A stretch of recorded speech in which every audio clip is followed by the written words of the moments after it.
ओम नमो भगवते वासुदेवाय। ओम अज्ञानतिमिरन्धस्य ज्ञानाञ्जनशलाकया चक्षुरुन्मिलितं येन तस्मै श्रीगुरुवे नमः।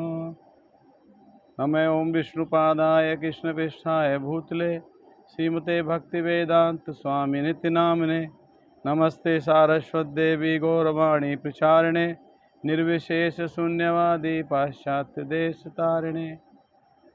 वाञ्छाकल्पतरुभ्यश्च कृपा सिन्धुवैव च पतितानां पावनेभ्यो वैष्णवेभ्यो नमो नमः। तप्त कांचन गौरांगी राधे वृंदावनेश्वरी वृषभानुसुते देवी प्रणमामि हरिप्रिये। हरे कृष्णा। तो भगवद गीता सीरीज में आज 39 नंबर क्लास रिकॉर्ड कर रहे हैं। अध्याय 10 के 6 नंबर श्लोक से प्रारंभ कर रहे हैं। अभी तक हमने 1 नंबर अध्याय के 1 नंबर श्लोक से लेकर अध्याय नंबर 10 के 5 नंबर श्लोक तक हम आ गए। तो आप सभी हमारे चैनल को सब्सक्राइब कर लीजिए और आपको सभी भगवद गीता की क्लास यहाँ पे मिल जाएंगी। गीता सीरीज कंप्लीट मिल जाएगी आपको, जिससे आपको भगवद गीता समझने में आपको बहुत सहायता मिलेगी। तो 6 नंबर श्लोक से भी प्रारंभ करते हैं। तो यहाँ पे भगवान अपने ऐश्वर्य का वर्णन कर रहे हैं अर्जुन से। महर्षय सप्त पूर्वे चत्वार मनवः तथा मत भावा मानसा जातः येषां लोके इमा प्रजा। भगवान कह रहे हैं सप्तऋषिगण तथा उनसे भी पूर्व 4 अन्य महर्षि एवं सारे मनु मानव जाति के पूर्वज सब मेरे मन से उत्पन्न हुए, सब भगवान के मन से उत्पन्न हुए। सप्तऋषिगण, उनके पूर्व 4 महर्षि सनत सनातन सनंदन सनत कुमार और मानव जाति के पूर्वज यानी सभी प्रजापति मनु, सभी भगवान के मन से उत्पन्न हुए हैं। और विभिन्न लोकों में निवास करने वाले सारे जीव उनसे अवतरित होते हैं। असंख्य ब्रह्मांड हैं और उन असंख्य ब्रह्मांडों में प्रत्येक ब्रह्मांड में असंख्य लोक हैं और प्रत्येक लोक में नाना प्रकार की योनियां निवास करती हैं। ये सब इन्हीं 2500 प्रजापतियों से उत्पन्न हुई है। तो 25 प्रजापति हैं। इन प्रजापतियों से असंख्य ब्रह्मांडों के प्रत्येक ब्रह्मांड में असंख्य लोक में अनेक प्रकार की नाना प्रकार की योनियों में जो निवास कर रहे हैं जीवात्मा, वो सभी इन्हीं प्रजापतियों से उत्पन्न हुए हैं। 7 नंबर श्लोक भगवान कहते हैं जो मेरे इस ऐश्वर्यता योग से पूर्णतः आश्वस्त रहता है वह मेरी अनन्य भक्ति में तत्पर होता है, इसमें तनिक भी संदेह नहीं है। तो जब तक कोई भगवान के ऐश्वर्य को, भगवान को यथारूप में नहीं जान लेगा, तब तक कोई व्यक्ति भगवान के शरणागत नहीं हो सकता। इसलिए भगवान कहते हैं ये यथा माम प्रपद्यन्ते तास्थ्य भजाम्य हम, है ना। तो भगवान कह रहे हैं जो व्यक्ति मेरे इन ऐश्वर्य को जान जाएगा। एक और श्लोक को भगवान कहते हैं जन्म कर्म से मे दिव्यम यो वेति तत्वतः तक्ता देहम पुनर्जन्म नाति मामेति सो अर्जुन। भगवान कहते हैं मेरा जन्म और कर्म दिव्य है, transcendental, both are transcendental, no one can understand easily, है ना। और जो व्यक्ति तत्व से जान गया भगवान को, पुनर्जन्म न विद्यते, उसका दोबारा जन्म नहीं होता। तो इस श्लोक में 7वें श्लोक भगवान कह रहे हैं कि मेरा जो ऐश्वर्य है और मेरे योग से जो पूर्णतः आश्वस्त रहता है, जिसको विश्वास है मेरे ऊपर, जिसको श्रद्धा है, जो मुझे इस प्रकार जानता है, वो व्यक्ति मेरी अनन्य भक्ति में तत्पर होता है। वो मेरी भक्ति में लग जाता है, भगवान की भक्ति में लग जाता है। अनन्य भक्ति, अनन्य भक्ति का मतलब है कि मिश्रित भक्ति नहीं, पूर्ण शरणागति के साथ। भगवान कह रहे हैं इसमें कुछ जरा भी संदेह नहीं है। फिर आगे 8वें श्लोक भगवान कहते हैं अयम सर्वस्व प्रभो मत सर्वम प्रवर्तते इति मत्वा भजन्ते माम बुधा भाव समन्वितः। भगवान कह रहे हैं मैं समस्त आध्यात्मिक और भौतिक जगतों का कारण हूँ। जितने भी आध्यात्मिक जगत हैं अनेक सभी ब्रह्मांडों में और भौतिक जगत है, सभी ब्रह्मांडों के भौतिक जगत, इनका सबका कारण मैं हूँ, सब मेरे द्वारा प्रकट हुए हैं। प्रत्येक वस्तु मुझसे ही उद्भूत हुई है। जो बुद्धिमान ये भली भांति जानते हैं वो मेरी प्रेमा भक्ति में लगते हैं और हृदय से पूरी तरह मेरी पूजा में तत्पर होते हैं। या भगवान ये समझा रहे हैं कि जो व्यक्ति मुझे जानता है कि मैं समस्त जगत, भौतिक जगत, अध्यात्म जगत का कारण हूँ और प्रत्येक वस्तु मेरे द्वारा ही उत्पन्न हुई है, उद्भूत हुई है, वो जो ये जानता है वो व्यक्ति बुद्धिमान है। और जब व्यक्ति ये सब जान लेता है तो व्यक्ति भगवान की भक्ति में लग जाता है। इसलिए भगवान के ऐश्वर्यों को जानना बहुत आवश्यक है। मोक्ष धर्म नामक एक संदर्भ में भगवान कृष्ण कहते हैं, प्रजापतिम च रुद्रम चाप्ये महेम सजामि वे तो ही माम न विजानितो मम माया विमोहितो।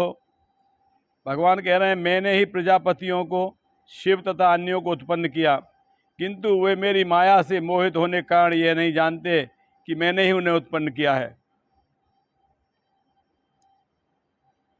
और बराह पुराण में भी एक वर्णन आता है, कृपा जी तात्पर्य में लिख रहे हैं बराह पुराण का एक श्लोक, नारायण परो देवस्त तस्मात्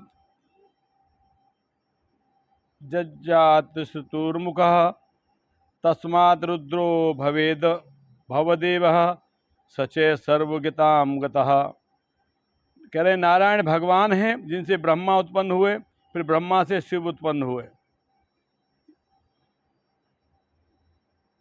भगवान कृष्ण समस्त उत्पत्तियों के स्रोत हैं, वे सर्व कारण कारण कहलाते हैं। स्वयं कहते हैं, चूंकि सारी वस्तुएं मुझसे उत्पन्न हैं अतः मैं सबों का मूल कारण हूँ। सारी वस्तुएं मेरे अधीन हैं, मेरे ऊपर कोई नहीं है। ये भगवान यहाँ बता रहे हैं। तो ये बहुत सुंदर श्लोक है, अहम सर्वस्य प्रभो मत सर्वम प्रवर्ते इति मत्वा भजन्ते माम बुधा भाव समन्वितः। यानी जो व्यक्ति बुद्धिमान है, जो मेरे विषय में जानता है कि मैं समस्त आध्यात्मिक और भौतिक जगतों का कारण हूँ, सब मैंने प्रकट किया, सबको, सभी वस्तुओं का उद्भूत मेरे से ही हुआ है, सब मेरे से उत्पन्न हुई है वस्तु। फिर 9 नंबर से भगवान के मद चित्ता मदगत प्राण बोधयंत परस्परम कथयंत च माम नित्यम तुष्यंति च रमंति च।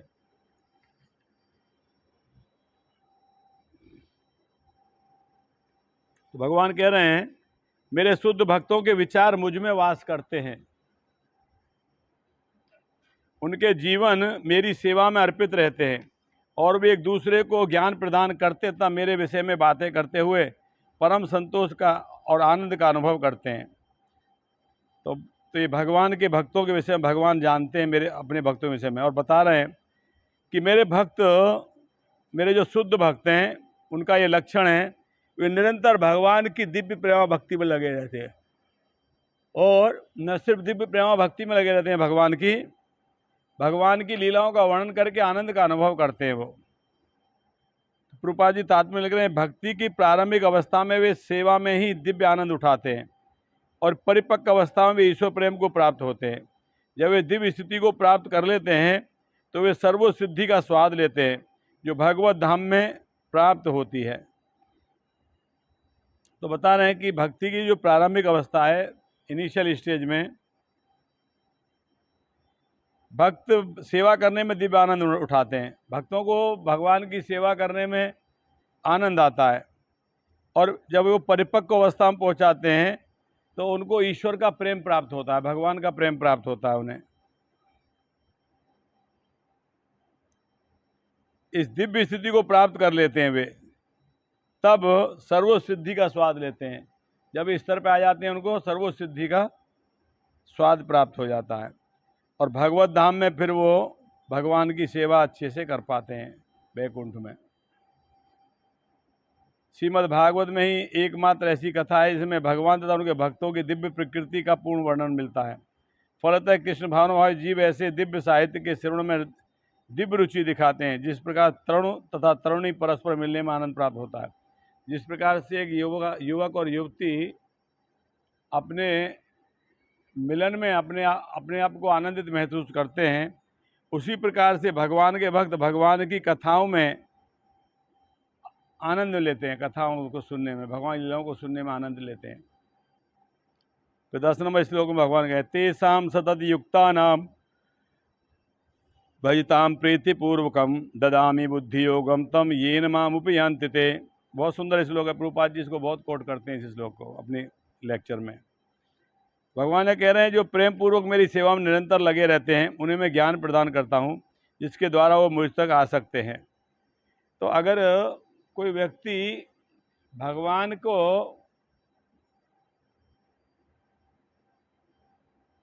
प्रेम पूर्वक भगवान की भक्ति कर रहा है, कोई व्यक्ति तेषाम सतत युक्ता नाम, हमेशा लगा, सतत मतलब हमेशा, हमेशा भगवान की भक्ति में लगा रहता है।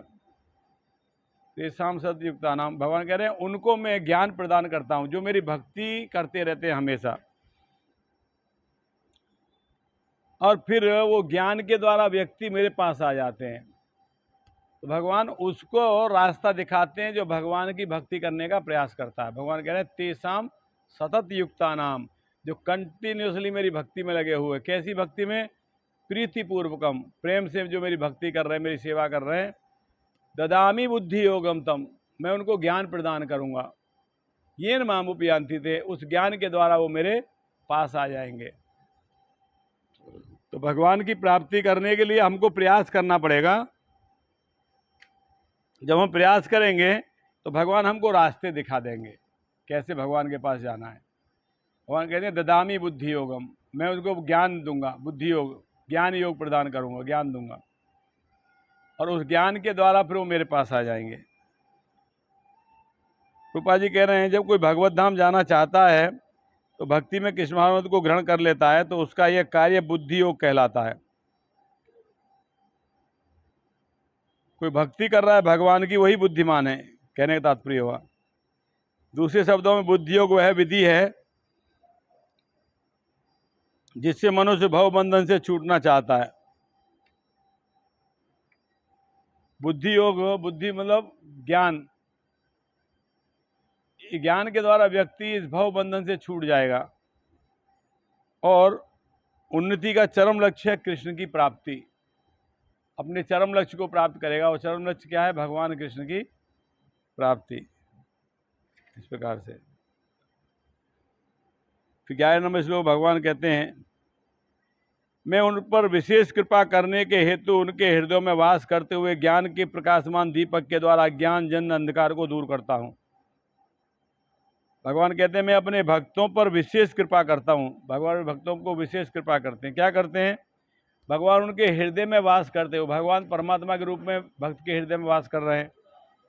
हृदय में वास करते हुए ज्ञान के प्रकाशवान दीपक के द्वारा, यानी उनके हृदय में भगवान बैठे हुए हैं और उस व्यक्ति के हृदय में ज्ञान का दीपक प्रज्वलित कर देते हैं। ज्ञान प्रकाशित हो जाता है भगवान की कृपा से, और उस ज्ञान से अज्ञान में अंधकार छट जाता है।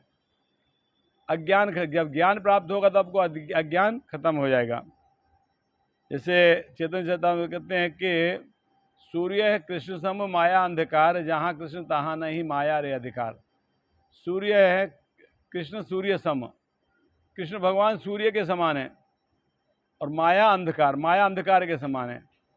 कहते हैं जहाँ कृष्ण तहाँ नहीं, जहाँ कृष्ण है वहाँ पे माया का अधिकार नहीं है। जहाँ कृष्ण रहते हो माया का अधिकार नहीं होता।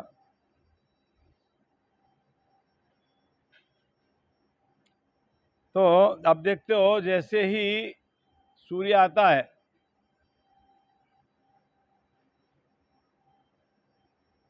जैसे ही सूर्य आता है रात का अंधेरा छट जाता है, अंधेरा खत्म हो जाता है, प्रकाश आ जाता है।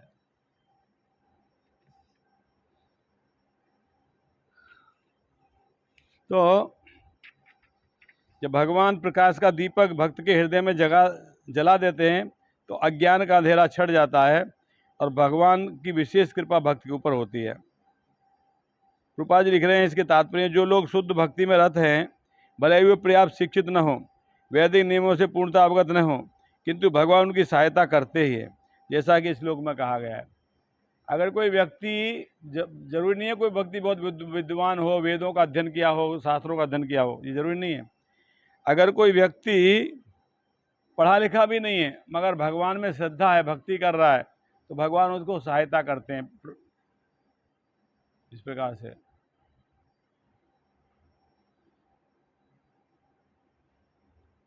आगे प्रभुपाद लिख रहे हैं, परम सत्य कृष्ण केवल भक्ति से प्रसन्न होते हैं। अपनी अचिंत शक्ति से वे शुद्ध भक्त के हृदय में स्वयं प्रकट हो सकते हैं।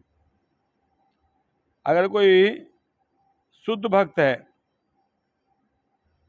तो भगवान उस भक्त के हृदय में प्रकट हो जाते हैं।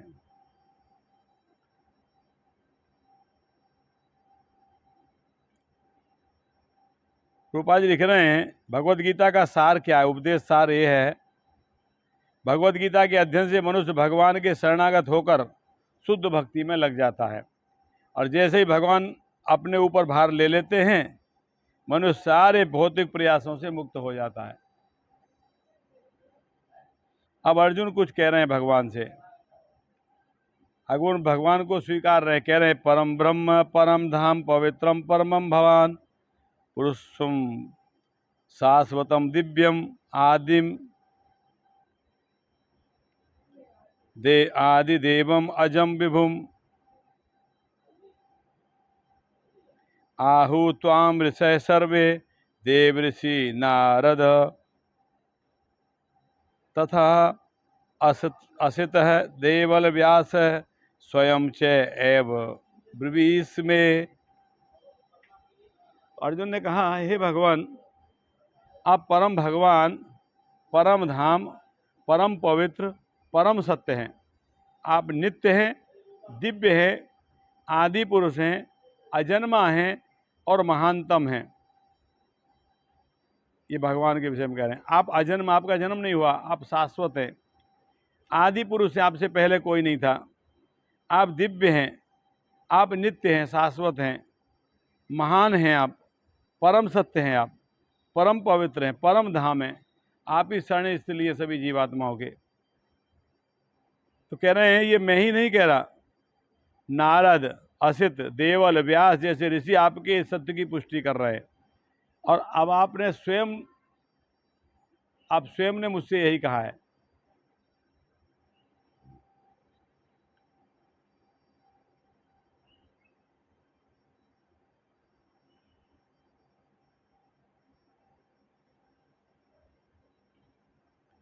रूपा जी बता रहे हैं तात्पर्य में, वेदों में परमेश्वर को परम पवित्र माना गया है। जो व्यक्ति कृष्ण को परम पवित्र मानता है वह समस्त पाप कर्मों से शुद्ध हो जाता है। भगवान की शरण में गए बिना पाप कर्मों से शुद्धि नहीं हो पाती।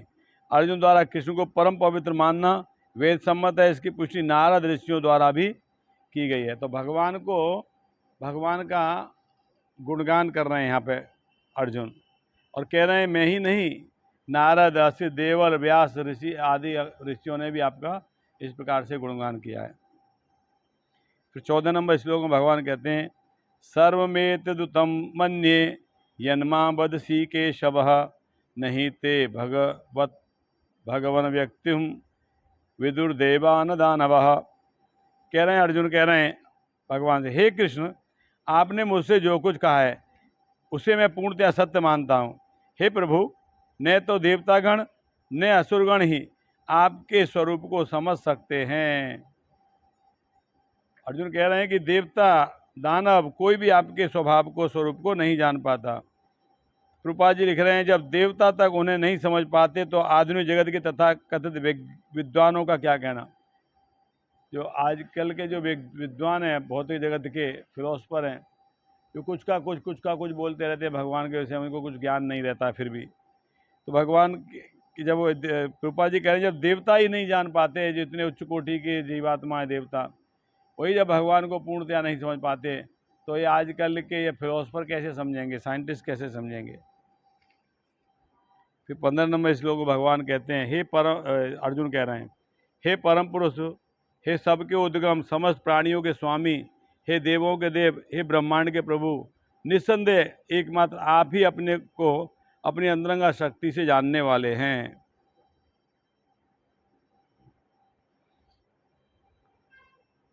तो भगवान स्वयं भी कभी कभी अपने बारे में नहीं समझ पाते भगवान के कितने गुण हैं। जब तक भगवान अपने गुणों को जानते हैं तब तक और भगवान में गुण प्रकट होते हैं। इसलिए कहा गया है कि अनंत शेष, जो भगवान के एक्सपेंशन है, अनंत शेष, वो अनंत मुखों से अनंत वर्षों से भगवान का गुणगान कर रहे हैं, अभी भी गुणगान पूरा नहीं कर पाए हैं। इस प्रकार से कहा गया है। रूपा जी तात्पर्य में लिख रहे हैं, इतने पर भी कुछ लोग यह नहीं समझ पाते कि कृष्ण समझ जीवों के जनक हैं, इसलिए अर्जुन ने उन्हें भूत भावन कहकर संबोधित किया है। भूत भावन मतलब सभी के जनक। यदि कोई उन्हें भूत भावन के रूप में समझ लेता है तो वह उन्हें परम नियंता के रूप में भी जान पाता है। भूत भावन और परम नियंता।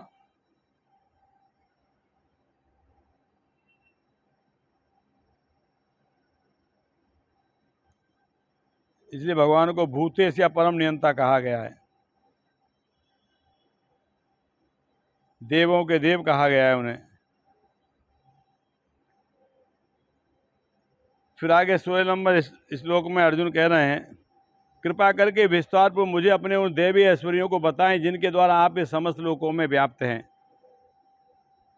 अर्जुन कह रहे हैं भगवान से, आपके जो देवी ऐश्वर्य हैं जिनके द्वारा पूरे जगत में व्याप्त हैं आप, उसे मुझे बताएं। फिर आगे कह रहे हैं, हे कृष्ण, हे परम योगी, मैं किस तरह आपका निरंतर चिंतन करूं और आपको कैसे जानूं। हे भगवान, आपका स्मरण किन किन रूपों में किया जाए, ऐसा पूछ रहे हैं। रूपा जी लिख रहे हैं कि अर्जुन उच्च कोटि के भक्त हैं, केवल अपने ज्ञान के प्रति चिंतित नहीं हैं, अपितु सारी मानव जाति के ज्ञान के लिए वो भगवान से प्रश्न पूछ रहे हैं। अर्जुन तो भगवान की महिमा जानते हैं, मगर बाकी लोगों के लिए भगवान के द्वारा कहलवा रहे हैं भगवान के ऐश्वर्य को। फिर 18 नंबर श्लोक में भगवान कह रहे हैं, अर्जुन कह रहे हैं, हे जनार्दन, आप पुनः विस्तार से अपने ऐश्वर्य योग शक्ति का वर्णन करें। मैं आपके विषय में सुनकर कभी तृप्त नहीं होता हूँ, क्योंकि जितना ही आपके विषय में सुनता हूँ उतना ही आपके शब्द अमृत को चखना चाहता हूँ। तो ये एक भक्त का गुण है, जितना भगवान की कथा सुनने को मिलता है भक्त को उतना ही ज़्यादा आनंद आता है। तो इस प्रकार से हमने यहाँ पे 18 नंबर श्लोक तक इस क्लास में चर्चा किया, और अगले क्लास से 10 नंबर अध्याय के 19 नंबर श्लोक से वापस चर्चा करेंगे। हरे कृष्ण।